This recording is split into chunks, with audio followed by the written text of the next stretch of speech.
We're going to call the Jobs Committee to order at the current time, right now, and we're going to get started and get out of here.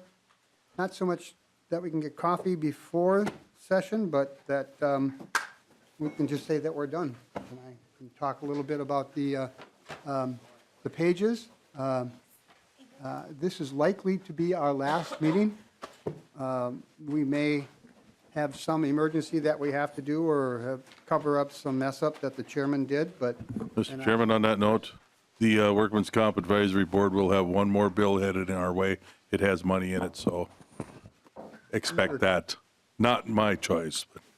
I suspect you and I will have a chat a little later without microphones.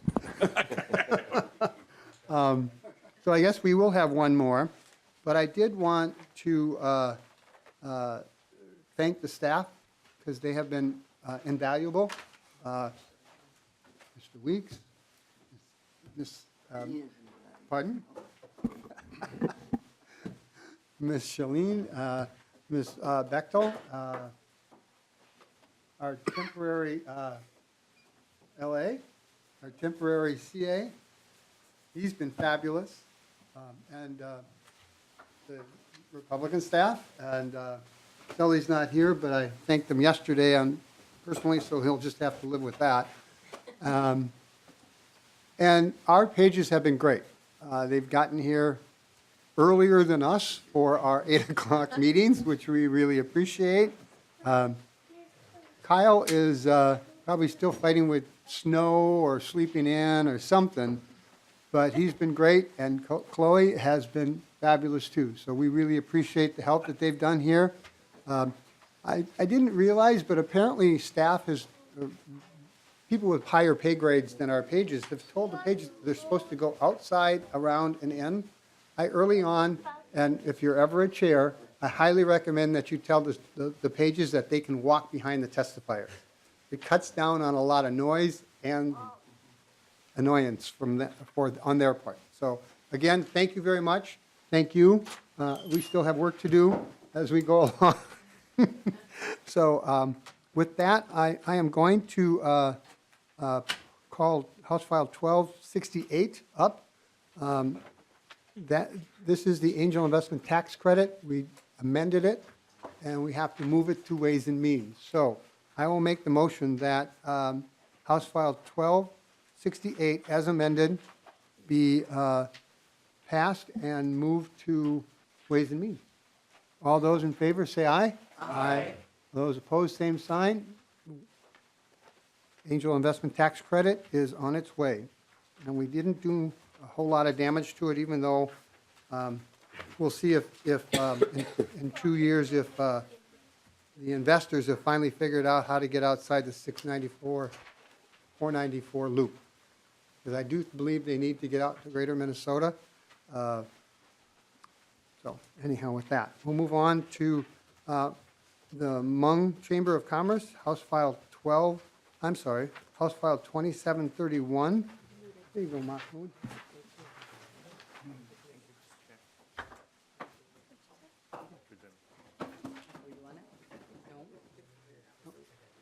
Oh, okay. Well, they can use it. It's fine. Stay here.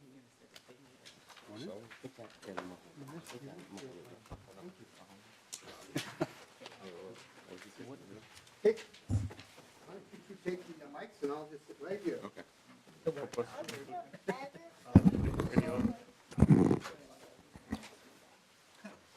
Good morning, Mr. Chair. Good morning. Thank you. Members, I'm moving House File 2731 to be laid over. What this is in my legislative district, I have a significant Hmong population. And the east side has gone through a transition. Back when I was growing up on the east side, it was had a lot of small businesses, storefronts that were full. Some are still there. Many have moved on. Good, bad, or indifferent, and moving on. We had a length of time that those storefronts were empty. A good length of time that they were empty. And then miraculously and fortunately, back in about 40 years ago, so back in the late 70s, early 80s, we as a country lived up to the promise that we would take care of the people that helped us in the Vietnam War. It just seems like yesterday to me. But miraculously, this particular community has been in my community for almost 40 years. I sometimes don't want to call them Hmong, I want to just call them Americans because they have now integrated into our community and our society and the process. The Hmong Chamber, we have a lot of Hmong families that start businesses up. And they kind of miss a couple of things here or there, whether it's how to do a business plan, how to do the accounting, how to do a number of different things. And the chamber, the Hmong Chamber, has come to me asking for a blank appropriation to start a business assistance group focused on their community and stop some of the churn of somebody starting up a business, putting their whole life savings in and getting the business up and running and then finding that it's they missed something. And for that particular reason, they are not able to maintain the business and they go out of business and they lose all of their family savings, all their family assets. And I'm sure this is happening in other communities, ethnic communities in the state. So what I am looking to try and do, and I'll be honest, I'll try to do it in conference, is find some resources that the Senate and the House can agree on to help them start up a business advisory role for their community and focused on their community and done in their language. So with that, I would like to call on my testifiers to speak to this particular bill. Good morning. Welcome, and please state your name and proceed. Good morning, Mr. Chair and committees of the members of the committee.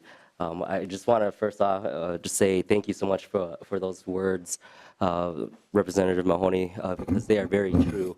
You know, we're Hmong, we are Americans of Hmong ethnicities, and we've made Minnesota our home. And I've heard from businesses, both within my community and outside, talk about how the Hmong community has saved the east side from all the dying businesses that has been going on. But again, you know, what we intend to do with this business training is help educate and help tool these entrepreneurs or current business owners with the proper set of skills to be able to effectively scale their business.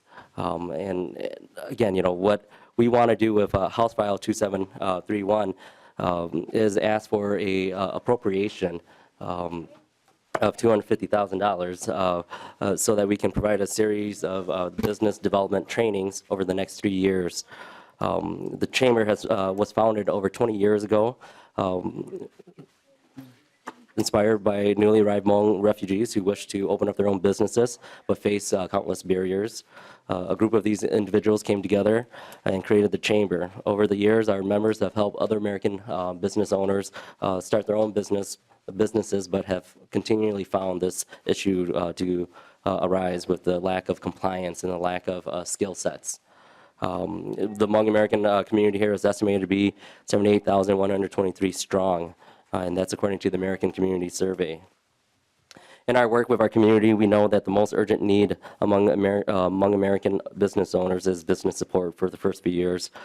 In response to this need, the Chamber, we've put together a 15-week training program, which is currently funded by our own limited funds. The current cohort comprises of 8 students with a growing wait list, of whom currently we are unable to bring on due to the constraints. And with the File 2731, the appropriation would support around 30 more trainees throughout Minnesota.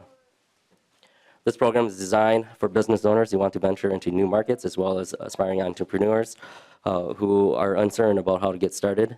Our training program educates current and future students on everything they need to know from topics about properly incorporating your business, access to capital, compliance with state and local laws, and how to run the operations. Our objective is to help the current and future entrepreneurs build their individual capacity to succeed in whatever market they decide to enter by equipping them with critical information in a linguistically and culturally sensitive environment. We hope that with this capacity building component in place, trainees will be positioned to succeed and therefore build their own personal wealth and create jobs. Our training is ideal for individuals such as Mr. Chia Yang, who is with me here today, who is a current business owner. And he shares with me why, and he will be sharing why he has decided to attend our training and the technical support he hopes to gain. And you'll hear more from him in a little bit. Or Mr. Wang Yu Vu, who is a aspiring entrepreneur who hopes to open up a wine tasting lounge, but he doesn't know how to start, and he hopes to learn how to put together a business plan and present his vision in a compelling manner to his potential investors. Upon completion of this training program, the Hmong Chamber will pair both Mr. Yang and Mr. Vu with a mentor. Mr. Yang and Mr. Vu are just two examples of entrepreneur community members who will benefit from our training. As stated earlier, they are two individuals in the largest Asian ethnic group in Minnesota. Surprisingly, in this community, we estimate that there are no more than 50 Hmong American-owned businesses. According to the 2012 census data, in Minnesota, for every 11 Minnesotans, there are one registered business. However, in the Hmong community, the ratio is even lower at 156 Hmong American Minnesotans for one registered business. This ratio is too low, and we know there are many who want to start their own business but require support of the chamber that we can provide through this business training. The critical information, technical assistance, and mentorship we provide through our training will help current and potential entrepreneurs navigate our complex systems and processes. In doing so, we intend to become a critical partner in building sustainable businesses, create more jobs, fostering a culture of self-sufficiency in our community. In closing, I ask that you support House File 2731. Minnesota will have a much more robust economy when those among us who wish to become business owners can do so in an informed and supported manner. Thank you. Thank you so much. Yes. Please state your name and proceed. Good morning, Mr. Chair and member of the committees. My name is Xie Yang, and I am the publisher of the annual Asian American Business Directory in Minnesota. I'm here today to give my testimony regarding funding for the Minnesota Hmong Chamber of Commerce's business training class and how it has impacted my life and the Hmong Americans in the community. One of the biggest challenges facing Hmong American business owners today is that they don't have the proper business training to structure and to successfully manage a small business beyond a small market stall. As a photojournalist for the Hmong American newspaper for the last 15 years, I have experienced in seeing the hardships our community is struggling to survive. I have witnessed many small businesses closing due to financial hardships and the lack of resources to help them grow their businesses. My first interaction with the Minnesota Hmong Chamber of Commerce was in 2005 as a photojournalist for their quarterly newsletter. Even then, they were known as a trusted resource in the Hmong community for technical business advice and support. I came back to the Minnesota Hmong Chamber of Commerce when word quickly spread that they were starting a business development workshop. As a current student in that training program, I have learned invaluable advice for supporting my own business.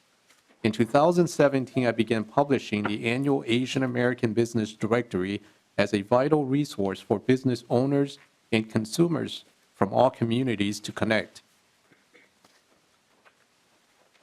In the 15-week workshop, I learned how to conduct market analysis for my business. With the support of the Minnesota Hmong Chamber, I now understand the need to expand the business directory online to reach an even wider market base. The tools I am learning in the course will not only help me, but also the businesses listed in my directory and their customers. The Minnesota Hmong Chamber continues to provide struggling Asian business owners with the essential tools needed to help educate them on how to grow and to sustain their businesses. I believe this funding is needed support for the Minnesota Hmong Chamber to continue their business workshops for small entrepreneurs and help them thrive and continue to the communities they live in. In conclusion, I want to thank members of the Senate for your time and your support. I hope we can all work together to make our community great for the future of our children. Thank you. Thank you so much. Any other testifiers, Mr. Chair? No, Mr. Chair. Thank you. Any questions from members? Representative Robbins. Thank you, Mr. Chair. Thank you, Mahoney, sorry, and the testifiers. Thank you for being here. I'm a big fan of what you're doing. I think continuing to help entrepreneurs prosper and understand how to navigate successfully in the business world here is a great role for the chamber, and I'm sure you do it very well. But my question is, I'm a freshman. I don't know all the different programs DEED runs, but it seems like we've heard testimony about a lot of programs that provide support for entrepreneurs. So I'm not sure, if it's possible for you to access those programs through the department or through other nonprofits, or why we're going this route, because I'm not sure it's a good precedent as a committee for us to start giving each group individual appropriations when I think there's already structures in place that, have a lot of expertise in this. So if you could just talk about why, if you tried to reach out to DEED or if you've tried to access some of these other programs that are out there. Thank you. Sure. Mr. Han. Thank you. Yes, there's other programs out there. However, we believe that we best know how to serve our community, especially when it's difficult for a small shop owner at Hmong Village or Hmong Town to go into a big corporate conference room and get training from someone in a suit and tie. There just isn't a cultural connection there. And so the fact of the matter is the majority of our entrepreneurs aren't what you would typically call a business entrepreneur who wears a suit and wears a tie. They have passion. They have the time and a limited financial resource. However, what's lacking is the cultural aspect of how we can help bring their business plan, their business idea to fruition. And so that's really where, through the chamber, we've really found our ability to relate and help our members with this training and really help them. We cater our training right around our culture and our people. And if it's our culture and our people that we are going to market with our business, it would only make sense that we best serve them the way that we know how. Representative Cosney. Thank you, Mr. Chair. I was just are you guys part of the St. Paul Chamber, like a division of it, or? We are members of theirs, but we are our own separate organization. Okay. How many members do you have, Mr. Chair?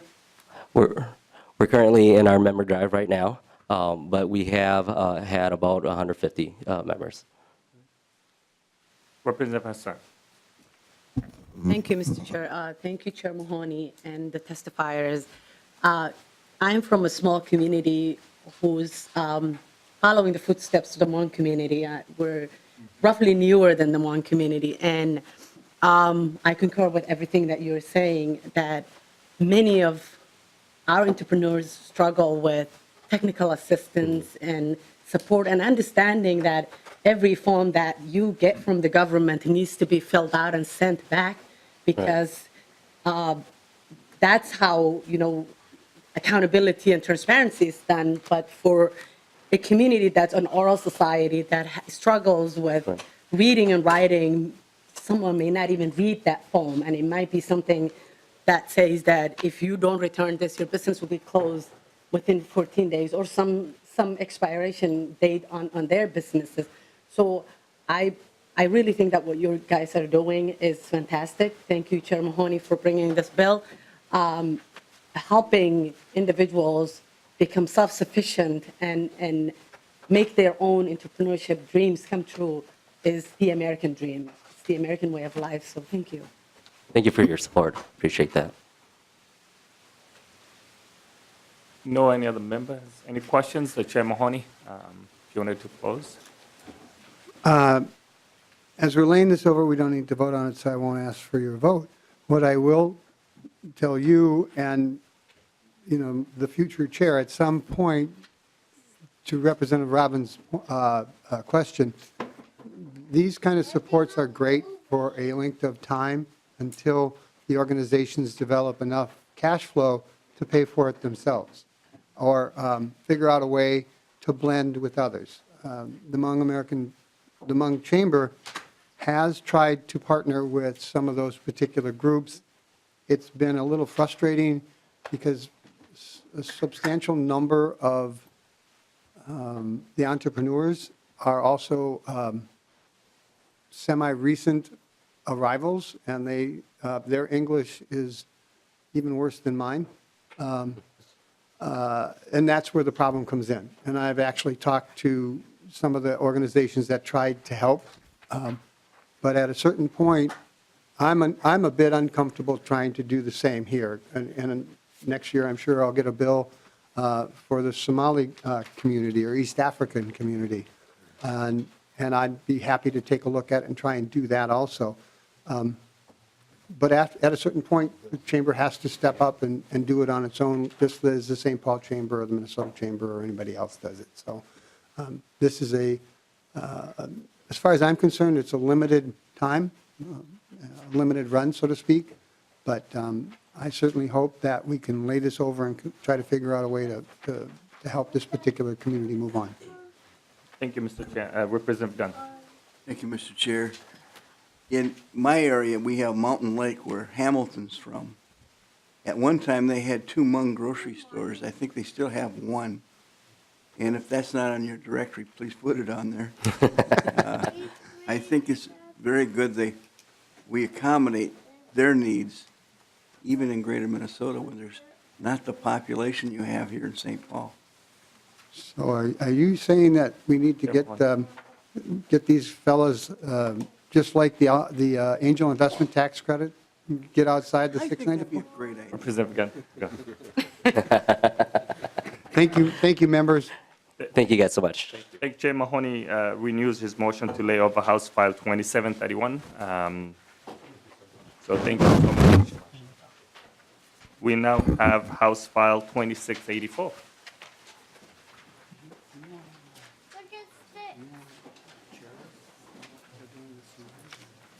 Oh, what am I chairing?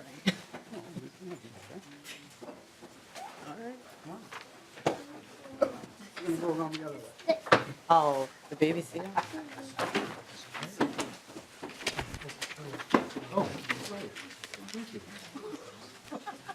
These pages are top notch. Top notch. We need to approve the minutes.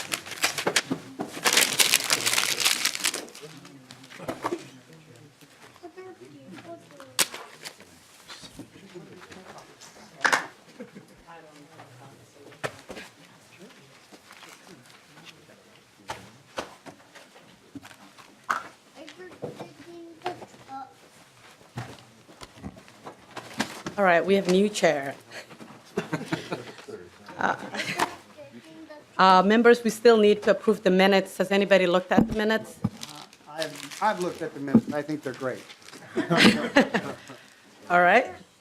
I'll So Chair move the minutes. Mahoney moves the minutes. All in favor, say aye. Aye. All right. Up next, we have House File 2684 with Representative Daniels. Is it Daniels? Am I saying your name? Daniels, sorry. Go ahead. Madam Chair, Committee, thank you for taking time to listen to this. Representative Daniels, I'll move House File 2684 to be laid over. All right, Chair Mahoney moves House File 2684 to be laid over. Representative Daniels, go ahead. Thank you, Madam Chair. Thank you, committee members.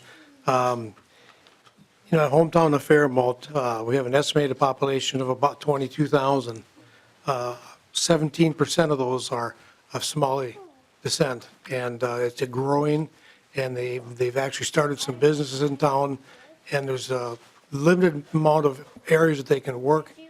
And this bill is basically trying to target women between the ages of 18 and 30 who need to learn the skills to give them an opportunity to get a good job, a living wage. And there's also a lot of barriers involved, anything from, the language, of course, cultural barriers. Adapting to Minnesota is always a stretch for a lot of people who are moving into the area. So in our local area, just give you a little quick update. We've had more industrial expansion than I could even imagine. We've got Faribault Foods doubled in size. So it went from about 100 trucks a day to about a little over 200 trucks a day coming and going with product. We've had the Sage Glass expand. We've had Daikin Industry from Japan. They're building a brand new state-of-the-art plant just north of Faribault, about a mile north of Faribault. And it's really growing. Our north side of the industrial park is getting full. So we have a lot of job openings. So what I'm looking for in this bill is to help fill the job shortage. And with that, I'm just going to turn it over to my testifiers. It's better to hear it from them than to me. So I'm going to turn it over. You want to go ahead and state your name? All right, thank you, Mr. Chairman. My name is Please state your name for the record and proceed. Fortune Ismail. I am the founder and executive director of Somali American Women Action, SAWARC. We're located in the largest mall, in Somali Mall, in Carmel Mall, and we have our other location area that we do the classes. And Faribault is the other part of that. We do big classes of the Somali community. In Somali, we pretty much teach the classes by East Africans. There's some Latinos, there's a Somali, majority of them are Somali communities. And the reason that we started this program is we have seen the needs of the community, especially the Somali mothers who have a lot of language barriers, like I can name it. It can be transportations, it can be a language barrier, it can be mother who is a single mother who is actually a breadwinner of her family. She's the household who's actually running the whole household. So seeing that and struggling for them to find employment, we thought about building and creating some kind of skills that they can gain in order for them to be independent or start their own entrepreneur. So that's what we're doing it, and we have different classes within the Twin Cities. So the main thing that right now we're here is to have a bigger space and more resources that we can help them, because right now we don't have enough space to teach the classes. We have instructors, but then we lack of spaces and we lack of resources. So in order to do that, we need your help to implement these ladies, these women who are struggling for anything that will be helpful as far as helping them space or resources. So that's the main point that we're here today. Thank you. Do we have another testifier? My name is Leslie Mallory. Hello, committee. I am one of the sewing instructors. I grew up in Lakeville, which was a teeny town of 2,000, so Faribault was huge when I was a kid. It still is. When my brother from LA came to visit recently, we drove to Faribault to go to the cheese caves, and he said, "Wow, I've never seen so many headscarves." And I said, proudly, that's because we have a huge diaspora of Somali people living in this state, and Faribault is one of the areas that they've congregated. And it made me realize that I know or knew very little of the Somali community myself. So when I saw an opportunity in a Nextdoor website to teach sewing to Somali students, I thought, what the heck, I'll give it a try, even though my sewing instructor in high school would have encouraged me not to do that. So I went to meet Fartoon and Ukasha, who I call the dynamic duo. They are just an amazing pair working on the behalf of Somali young people. They introduced me to Somali tea.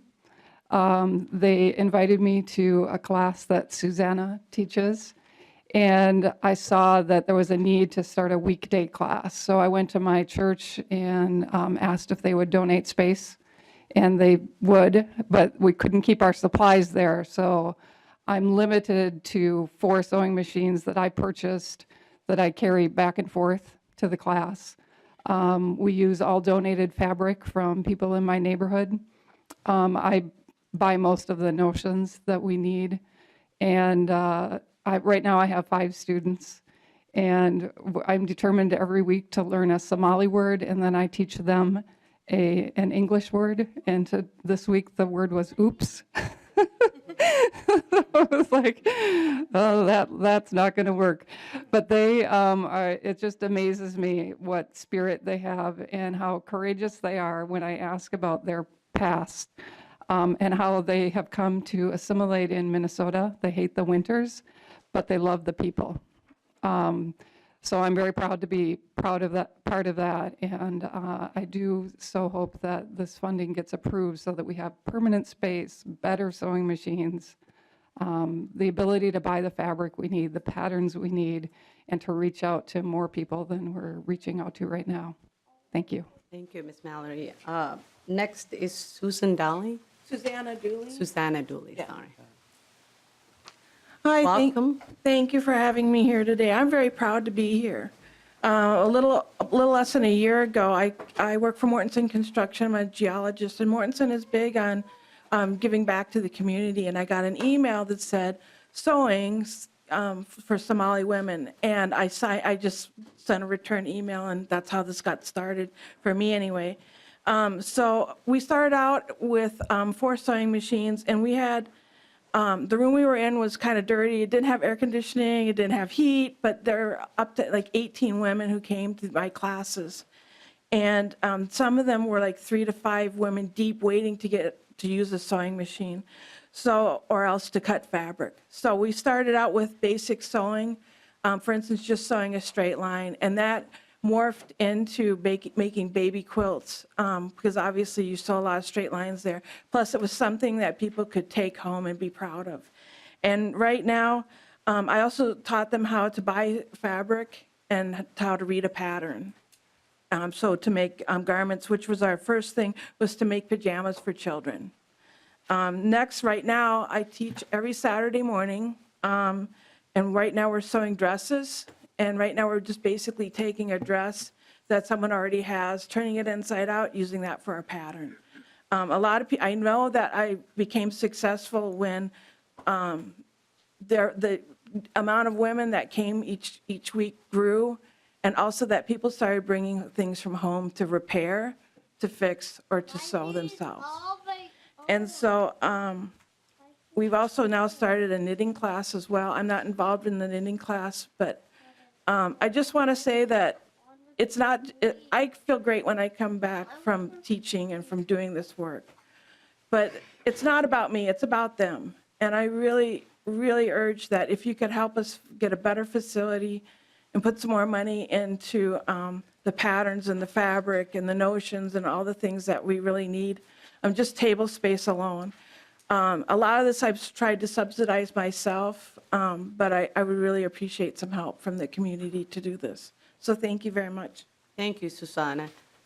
We have 10 minutes with member questions, so for the next testifier, if you can be very brief, that would be great. Okay, thank you, Madam Chair. I haven't said that for a long time. Thank you. Again, my name is Ukasha Dekani. I am the Executive Director of FREO, an East African-led organization that's working in Minneapolis, especially in the Somali Mall. I am here today in front of this committee as a father, as a brother, as a husband, as a son, and as an ally. I am here to testify and support the House File number 2684, which is to support the Somali American women in entrepreneurship and economic empowerment, while it aims to provide support to the Somali-led women ventures and help barriers that prevent them, like to be an economic, like champion. One thing I've realized is that these are women of color. They have been in these communities for a long time. Some of them are new Americans. They have been faced by many barriers. They are thriving and achieving like any one of us in this room today. They are creating their own breakthroughs, and they need a lasting support that can support their endeavors. They are once a refugee women who have gone through a lot, who have endured years of pain in refugee camps, who have been faced by many barriers that include language, transportation, and like childcare services, a lot of things when it comes to getting into the U.S. workforce. Some of them have no high school. They speak little English to no English. They are single mothers living in shelters. They are in every sector. And on top of that, they try to thrive. They try to achieve. They try to have the dream and at the same time bring a bread to the table.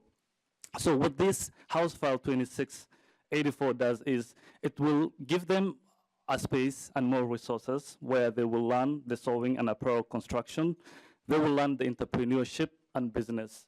A lot of time we complain about having minority-led businesses in our communities. Construction and trade. A lot of Somali women, not only Somali, but a lot of minority and East African women are not introduced to the construction and trade. We have partnered with Goodwill and St. Paul College to do our first cohort of Somali American women constructors, which Somali American Women Action Center will be in a better position to help us thrive in that. So Maya Angelou have one time said, people will forget what you have done for them. They will forget what you say, but they will never forget how much you make them feel. I urge every one of you to support the House File 2684 so that these women can create their endeavors, they can thrive. This is a legacy that has been started by Representative Karen Clark after she visited the site of these women. It's a legacy that will remain in each one of you's history. It's a legacy that every one of you will thrive. Thank you, Mr. The development. I don't want to cut you off, but we're very short on time, and I'm sure members have questions. Okay.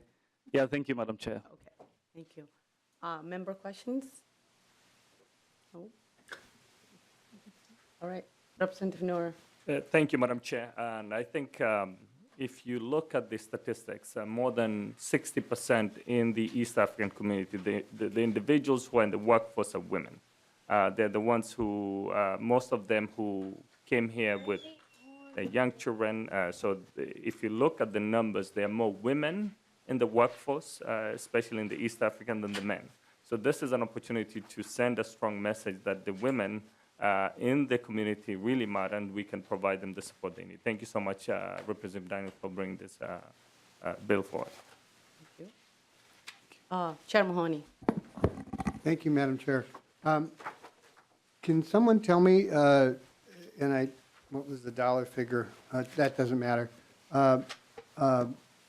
Where is this more statewide, regional-wide, or specifically to the area down in Faribault?